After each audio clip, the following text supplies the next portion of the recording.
Welcome to the Obvious Podcast, episode number 54. My name is Sonny Macon. And I'm Peter Daiga, and you're listening to a second part of a two-part conversation we had. So if you didn't listen to episode 53, it's probably a good idea to go back and listen to that first. Don't start here. So go back one more. Yep. And you'll find episode 53. We do want to say that all opinions are our own. Obviously, if we're playing you a clip from some show or something else, that's their opinion, but we're just commentating on it. If you love the show, check it out. Check us out. Subscribe. It's in the show notes. It's everywhere. We're everywhere. You will not have a hard time finding us. Oh, and we'd love to have you as a subscriber. That way you get the notice every Friday. You won't miss an episode. Right. Share us with people you think might enjoy the show as well. We'd appreciate it. So we were talking about last episode, the Intel investment that was made under the Biden administration, right.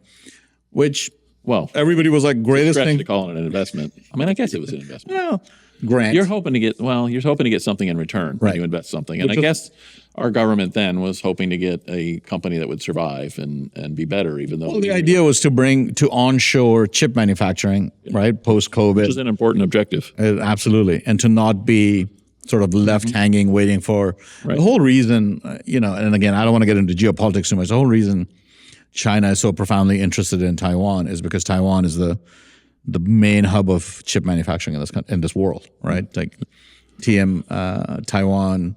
By the way, it's kind of part of our what's the word I'm looking for? That makes us unique is that when a thought comes up, we just put a little pause and divert, a little detour, right? So, speaking of Taiwan, something that pisses me off. Okay. So I think I should say something that grinds my gears. Something that grinds my gears. The other thing is inappropriate for. Anyway. No, go ahead. All right. I'm a big fan of baseball, and in particular, I love Little League World Series. Yep. Its purity of it and whatnot is great. So every year, it's like the Chinese Taipei. You mean Taiwan? Taiwan, yeah. It pisses me off that the media, because the International Olympic Committee or whoever has struck some deal not to piss China off, to call Taiwanese competitors Chinese Taipei. I mean, can you imagine acquiescing to that anywhere else in the world where there's land disputes? I mean, there are people here that claim stolen land. Well, they're not competitors with the United States of America. They're the Iroquois, land DC. It pisses me off. I'm sorry. Since you mentioned Taiwan, my brain immediately went to. Well, when you brought up that point, and I know you like to make fun of my movie knowledge. Top Gun 2. There's a preview of Top Gun 2 where Tom Cruise is putting on a jacket, and the back of his jacket is the Taiwan flag. And the Chinese had the biggest hissy fit about it. Yeah, they probably wanted it blurred out or changed or whatever. He basically said, screw you, I'm not touching it. Yeah. Right? I don't know if the movie got banned there or not. The funniest thing about watching the Little League World Series is, the commentators and do roll over backwards, the Chinese Taipei, and you pan to the crowd and they've got the Taiwanese flag and signs that are like Taiwan, it's like, oops, Anyway. They are an independent country. They are an independent country. Under threat. Under threat. To your point, because China is interested in their technology and their leadership in certain economic and especially in semiconductors. Last episode, we started playing you the interview that Howard Lutnick did with us on CNBC. By the way, obvious is probably not going to make it in China. Not this episode. I'm sure we're going to get banned. But unless you have a good VPN in China, then you can certainly find the show, which most people do.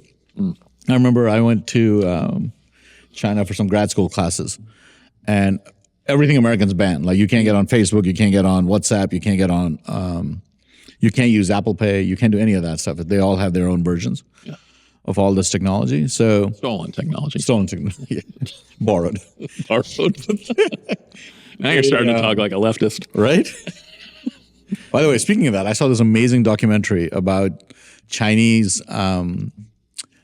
infiltration of American companies, and this was specific to Boeing and Northrop Grumman and all that, just to get the trade secrets. Yeah. But anyway, that's a whole different episode.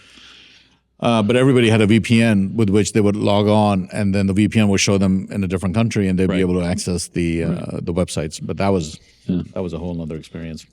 So we had more we wanted to talk about the investments in the past, quote unquote investments of giving billions of dollars during the Biden administration. The now controversial actually expecting something in return or billions of dollars. When did that become controversial? Right. So, wanting a return for the taxpayer. Right. And again, we started talking last time. It's really not. It's only controversial from the left. And again, this criticism, to be fair, has. And the country club Republicans. Correct. What's interesting about it is it's generated criticism from the full spectrum in the political sphere. So, but you got to divide it up. The left criticism is really just about it's a gotcha moment where we got Trump for hypocrisy, and we want to try to point that out. I think the independents and the people on the right is a different level of criticism. We talked a little bit about the neocons last time. Yeah. And the country club Republicans. Different ways of saying the same thing, in my opinion. So, but and we talked a little bit about that time, and we just wanted to delve into it a little more, I think, in episode 2, right? So, I'm just really upset by the country club Republicans or the neocons' obsession with norms, right? Oh, Trump's destroying the norms. Trump's destroying the norms. And it's like, what the hell did you guys do when you had power? You went to war. You broke countries. You spent billions and thousands of American lives and billions of American dollars, and you have nothing to show for it. So let's just put that aside. What has I've really been thinking a lot about because of this tariff conversation we've been having. Mm-hmm. This idea that American free trade, where we were sort of the one party in the world that was practicing free trade, like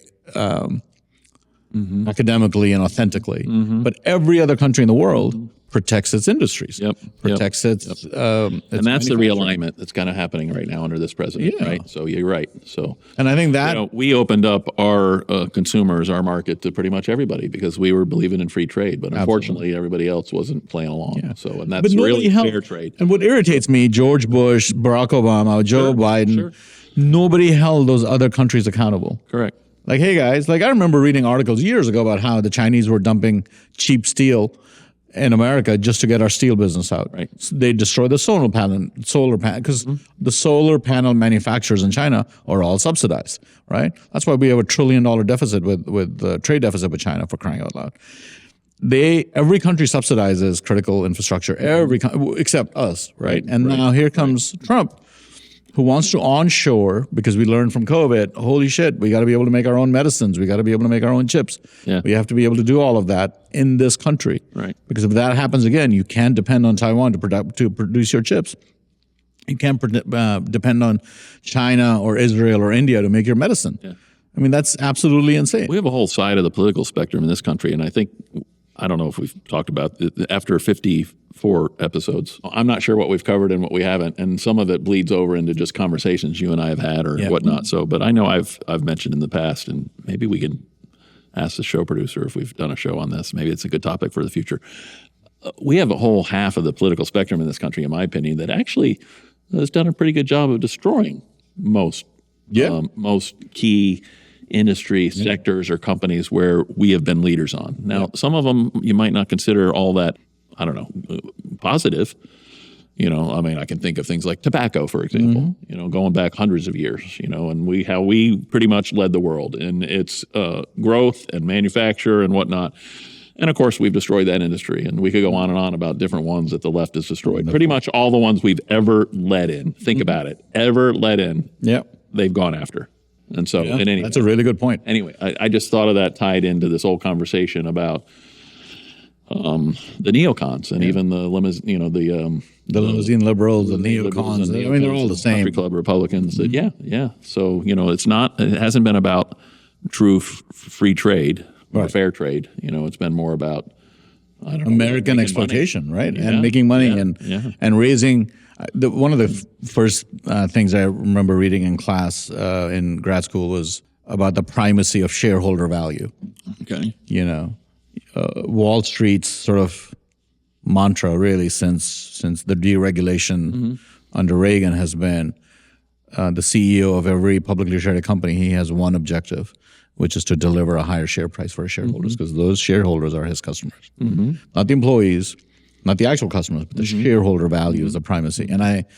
And I remember reading this book years ago by Thomas Friedman, who is a New York Times lefty, not by any remote coincidence anything to do with the right. He wrote a book called The World is Flat about outsourcing. And it was in the 90s. He had one line in there that I never forgot. He said, in the future, if anything can be built anywhere else for cheaper, will be built elsewhere. Right? And he was right.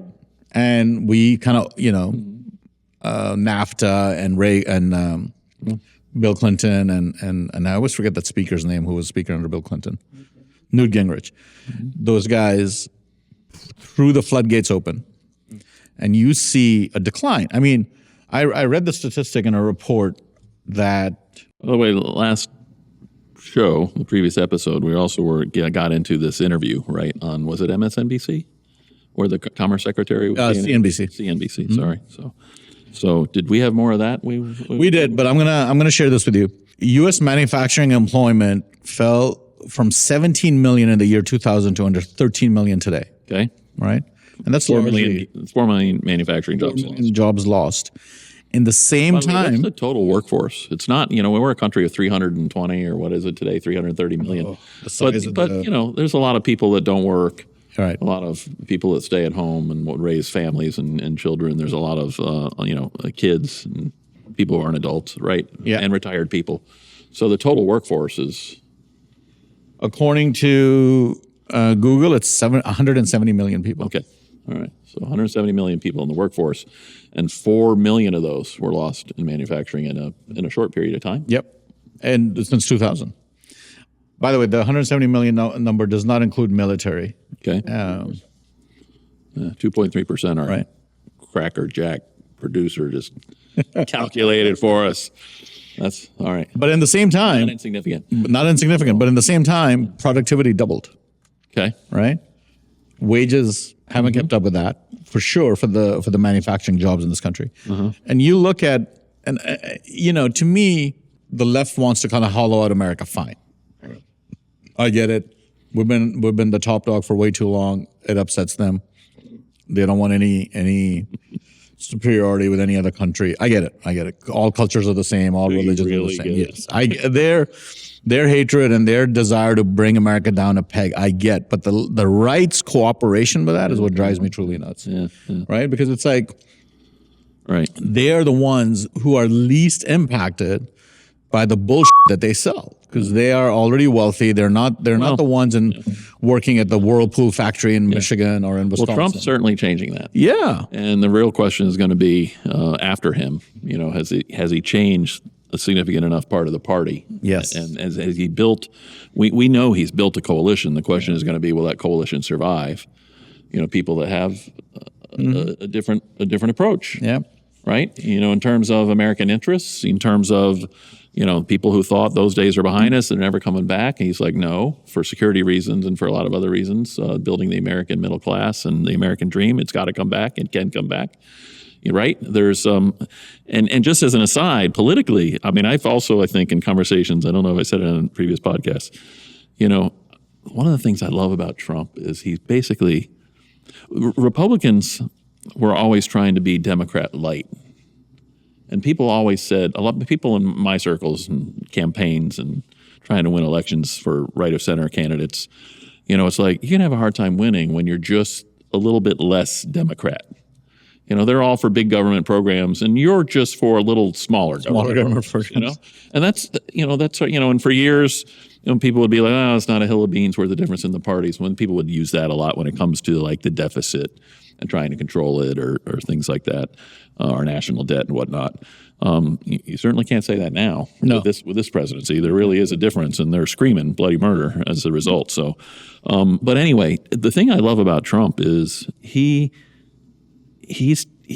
actually the Democrat plus. He's figured out a way to promise. He's a lifelong Democrat. He's figured out a way to promise things, but instead of promising government programs, he just found ways to promise how Americans could keep more of their money. Yeah, prosperity. So it was like the opposite. Am I making sense? It's like the opposite side of the equation. Democrats always promise free stuff, of which they go out and find somebody to tax to pay for it, maybe, or they just run up the deficit. Whereas Trump just figured out, so I'm going to promise a chicken in every pot. Yeah. Like, was that an FDR? FDR, yeah. Chicken in every pot or whatever thing. Except the way I'm going to do it is just promise no tax on tips. Yeah. No tax on overtime. Credit for an automobile purchase or interest rate reduction. He came up with all these ways of promising things, but doing it not from the government's going to pay for it, but we're going to let you keep more of your money. And that's what I love. That's what to me, that's the paradigm that Trump has really changed, that I'm hoping we learn from moving forward. And that coalition. Do you remember Bush's? Sorry for the detour. No, so they're like our trademark. That's exactly part of the show. Do you remember Bush's main line when he was running? Compassionate conservatism. Oh yeah. Remember that? Yeah, that's right. Like your point about Democrat light, right? Right. That's exactly what he ran on. Yeah. And that's exactly what Mitt Romney ran on. That's exactly what McCain ran on. Yep. Right? They were just Democrat lights. Yeah. Take and I'm just hadn't really thought about this a lot until just now. Take in the news a lot lately about public safety. Yep. He's offering bigger government. He's found a way to play their game, but in a way where people are like, yeah, that's bigger government I'd like. Yeah. I can actually walk the streets now and not have to worry about being mugged.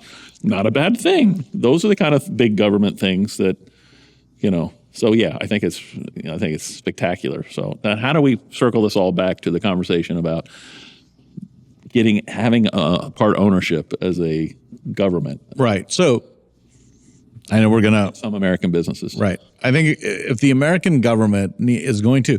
And this is the whole point of this, right? Because the hand-wringing from the intellectual Republicans, the National Review Republicans, is like, I'm done with it. Like, they can go F themselves. Like, I am so tired of this nonsense from them who they've had no impact on people's lives. Like, I remember years ago, I think it was like post-2008. Of course, everybody's struggling, right? I was struggling. My family was struggling. My AC goes. And my guy tells me, my AC repairman tells me, the Freon that was used in my thing was now banned by the government. I had to get new Freon, right? That's right. And I had to get a new system. Like he tried to send me. What year was that? 2008. All right. Some of them are still surviving. I got a little funny side story. I got a neighbor in my neighborhood who's got an old unit. It's still the old R, whatever it was. Whatever the number was. There are people that on the black market will repair that for you, but it's like thousands of dollars now. So in any event. Yeah. By the way, this is another thing. Speaking of tangents, it irritates the crap out of me that the left, when they're in power, wants to go after that affects everyday life, right? Like, you want my gas stove, you want my toilets, you want my shower heads? Yeah. Get the hell out of here. Like, leave that crap alone. This is why people hate you. Let people have the showers they want and the toilets they want, right? Yeah. You lower the water capacity. Guess what, idiots? It's going to take 2 flushes. Yeah. You're still going to end up using more water. Yeah. I mean, it's so stupid. And make no mistake about it, they do hate them. Yeah. I don't care. You can go find however many sympathetic and people. This is what the media does. Yeah. But if you, our listeners, our viewers, go off the beaten path and don't watch you will find, the people who are in DC that are like, oh my gosh, it's so nice and safe now. I mean, it's unbelievable. Or the people will be like, it's so nice to actually have a toilet that flushes on one flush instead of, or, a shower head that actually can rinse me off, or, so, you can try to prop up your public support for a lot of these stupid things that people actually hate. They affect people's lives. That's the stupid light bulbs. Like, my gosh, you're going to try and control the light bulbs? Like, if you want to give people like a free economy, that's the area you give them a free economy in, right? And and again, the intellectual... By the way, is your LED light bulbs ever last as long as they claim they're supposed to last? Never. It's like going to last till the end of time, till the next nuclear age or whatever. It's like, no, they pretty much burn out just like the old ones. Because you know what? It's the same crap I got to buy from China. Because they can't make light bulbs in this country. Like, it's just so, Now you're talking to somebody who has a little experience about light bulbs made in China. You know what I'm talking about. Yes, I do know what you're talking about. Tell me about it. Well, there's some stuff that like I put up for like 2 months of the year. You know what I'm talking about. Yeah, yeah. And I'll pull it out next year and it won't work. I'm like, are you kidding me? You've been in a controlled storage with AC, and you only were asked to burn for 2 months last year, and now you're not working. By the way, this is a great time to plug your Christmas display because you are completely Into that season famous for your you're Tri-County famous for your Christmas display, which is 1 million lights, right? What's the website? SoFloChristmas.com. Yep, which is easy to SOFLO Christmas.com. Yep. Right, go check it out. And if you are in South Florida this Christmas, make Come sure by, have a conversation about Chinese lights. talk to Peter about Chinese lights. But he'll have, you have apple cider, you'll have some wine. Could we get Trump to onshore some, Christmas lights manufacturing, please? Yeah, can we? I'd be willing to pay a little extra. If you are connected to the White House, we would love to talk about some American-made Christmas lights because this is getting out of hand. Yeah. So what have we resolved? We have resolved that the left and the right are both intellectually bankrupt. Yeah, right. Yeah. So dishonest. And dishonest and are Thank God we have a president that actually is looking for some kind of return or expectation, for these companies that he's trying to onshore or revitalize. That we're not just going to hope, give you free money and hope that you survive or do better. We're going to actually produce a regulatory environment, hopefully as well, that's going to. Yep. Actually, reshoring manufacturing is good for the American middle class. It is good for this country. And it's good for the world because you can't depend on critical infrastructure for all around the world. Number one. Number two, you have to bring that back. And people are creatures of incentives, and if a government has to incentivize it, it has to incentivize it. Now, if those incentives generate a return for the taxpayer, ain't nothing wrong with that. Yeah, there's nothing wrong with that. Yeah, and we've all been long-time owners of different corporations, whether it's through our pension funds, or through just giving them free handouts and welfare, which is kind of the left of center's preferred method, or the right of center's preferred method. At least now, the new right of center, it's kind of like expecting something in return. Yeah. So and stop reading the National Review; it's nothing but gibberish. So, all right, great show. Thank you very much. Thank you all. Enjoyed it. Thank you for joining us on this episode. We look forward to welcoming you to the next show. If you have any comments, questions, criticism, well, if you have criticisms, keep them to yourself. We're not really interested. But if you have any compliments, you can email us at theobvious@abceastflorida.com. We really appreciate you, our listeners and watchers, and we can't wait till we see you next Friday. Absolutely. Till then. Yeah.